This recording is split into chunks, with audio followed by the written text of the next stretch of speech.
Hi, నేను మీ Kumar. Welcome to my YouTube channel. రండి, ఈరోజు మామిడికాయ బెల్లం పచ్చడి చేసుకొని తిందాం రండి. ముందుగా 2 మామిడికాయలను తీసుకొని బాగా కడిగి శుభ్రంగా తుడిచి తర్వాత పొట్టు తీసి చిన్న చిన్న ముక్కలుగా కోసి పెట్టుకోండి. తర్వాత స్టవ్ వెలిగించి ఒక గిన్నె పెట్టి అందులో 1 టేబుల్ స్పూన్ మెంతులు, 1 టేబుల్ స్పూన్ జీలకర్ర, 1 టేబుల్ స్పూన్ ఆవాలు వేసి వేయించండి.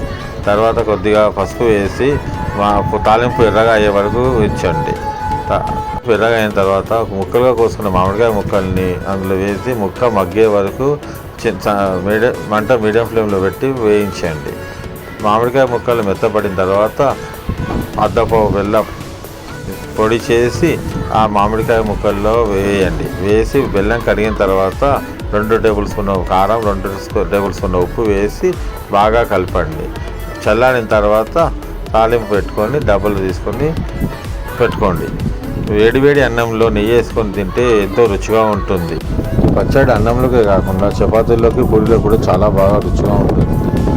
ఈ పచ్చడి తిని టేస్ట్ చూసి కామెంట్ చేయండి. ఈ పచ్చడి నచ్చితే లైక్, షేర్, సబ్స్క్రైబ్ చేయండి.